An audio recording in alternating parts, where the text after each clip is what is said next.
My name is Sergio Mannino. I'm an Italian architect. I live in New York. I've been in New York for almost 25 years. And I work as an architect, interior designer, and product or furniture design. I'm an Italian architect. I studied architecture in Florence, even if I grew up in Sicily.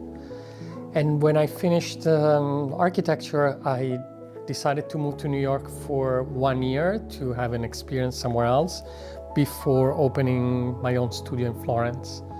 The idea was to go to New York for a year, then go to Tokyo for a year, and then come back to Florence.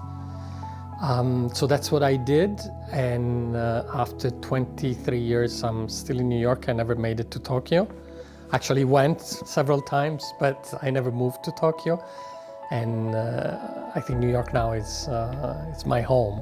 We work with clients really from all over the world, but mainly since I started my work in fashion and doing retail projects with Vince Camuto, who I met really when I opened my studio in 2008. At the time, Vince was producing 50 million pairs of shoes a year and had several brands.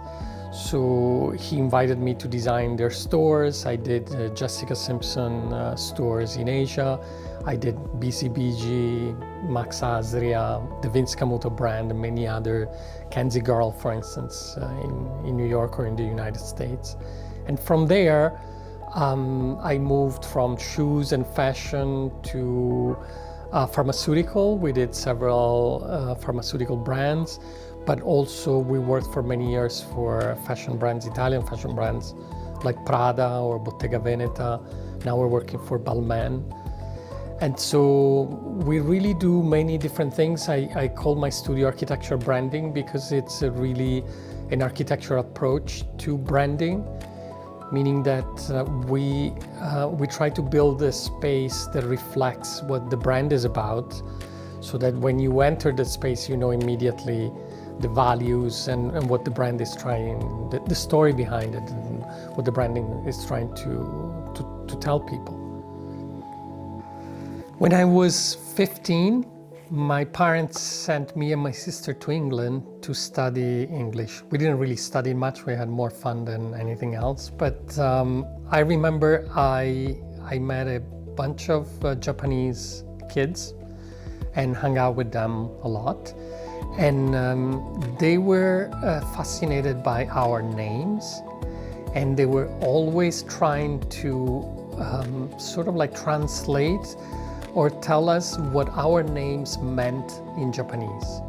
And at one point, someone's name translated was a dewdrop holds the door open. So many years have passed since that episode, but that sentence stuck in my head. And when we, in the studio, when we created this little book, I thought like, okay, that maybe that sentence is explains exactly what we are trying to do. So for me, that means that a dewdrop, which is the smallest thing you can imagine, has an incredible beauty into it, but it also has the power to change things. It's the small things that have the power to make some change. But at the end of the day, it is beauty, because a dewdrop is a beautiful thing. So it is beauty that can actually make the change. So that is the starting point of all the projects that you find here. Now, in this specific book, it's only our rugs, but we also design lighting, we design furniture. We do many things where we don't actually have a client, because we are the client. And so they're produced by the studio. They're not necessarily made, because we are not makers, except for a few ceramics pieces or a few things that we actually make ourselves. But in general, we are designer in the classical Italian sense, where we design and then we find the right producer for the specific things that we design. But not having clients means that we are free to make the decisions that we want. And that is a very important aspect of the studio work, because at that point, we're free to express ourselves, and there's always ideas that float around the studio, and there are always things that we wanted to make, but they often don't make it into the final projects, and then this idea becomes something else. So that's why we make these things. We design these objects, we design the furniture or the rugs. The first project in this book is the non-flying carpet.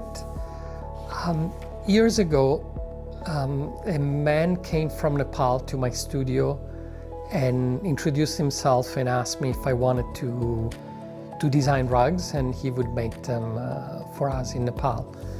Now, when I was a kid, my grandmother used to sell Persian rugs, and I remember me and my sister or my cousins helping her showing them to the clients. So I have a very special connection with rugs and handmade rugs. I was always fascinated by the intricacy of the patterns, which I had no idea what they meant, but I was creating my own stories in my mind and so on. And so when Sonam, this man, came to the studio offering me to make the rugs, I immediately accepted the challenge, and I said yes right away, thinking that my grandmother would be proud of me. And so we designed the first rug, which is the non-flying carpet, and it's made as a puzzle of different pieces intersecting together.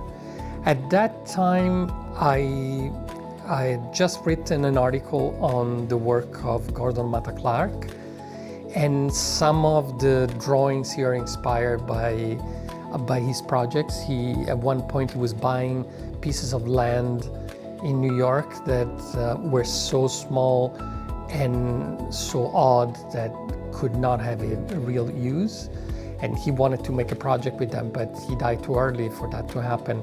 So I thought, like, oh, maybe these small, weird pieces of land then can become something else. And that's the project. That's how I can continue, sort of like Matta Clark's legacy and put my own in it. And so that's how it started. So all these components, all these corners in the rug are these small pieces of land in the city, and there are gardens growing or water or something else. And that's the origin of these drawings. Secret Garden is a collection that we presented at 3 days of design last year and at Edit Napoli. The idea is, in Italy there's this Secret Gardens is one of those like sacred spaces where there is a garden outside of the craziness of the city, and it's maybe even in the city centers or behind walls.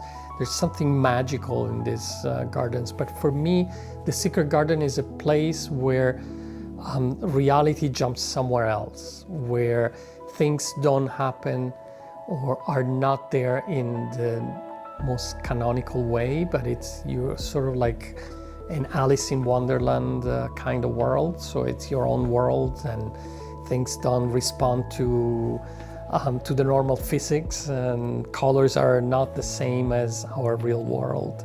So the Secret Garden is a place for your dreams, for your expectations, for your thoughts, for anything.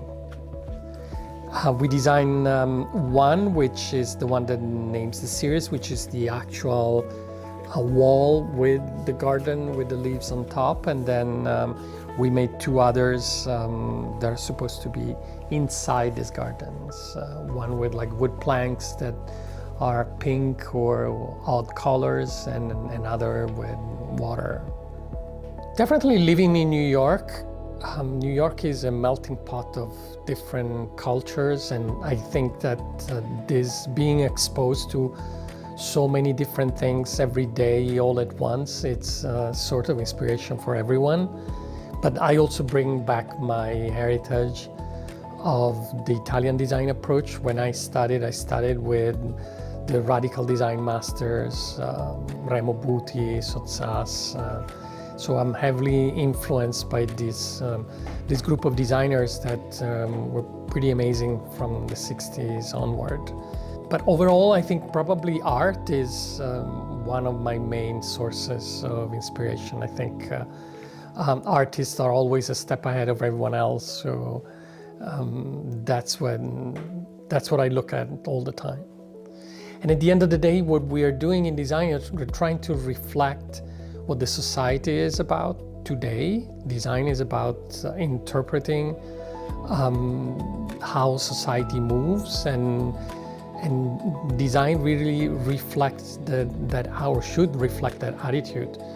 So every interior, every project, every item we design, every product we design, I think it's a reflection of that.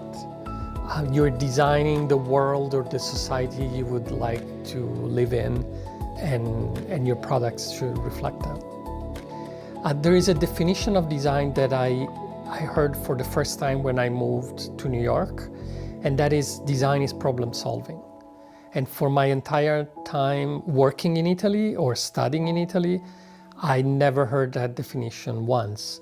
Design in Italy is not problem solving, or at least it's no more problem solving than any other profession. I believe every single profession solves a problem. Maybe the artists we were talking about today arguably don't solve a problem, but even that I'm not 100% sure. But any profession solves a problem. The driver solves a problem. The chef that cooks something solves a problem. I cannot think of any profession that does not do that. So why are we so obsessed with design being problem solving? And I think the reason is simple, because if you say that design is problem solving, then the problem ends when you have resolved the problem. So in a way is the last leg of the modernism, where with technology or with rationality you fix the world. But in Italy I don't think people believe that, at least I don't. I think design starts when you have solved the problem, then the magic begins.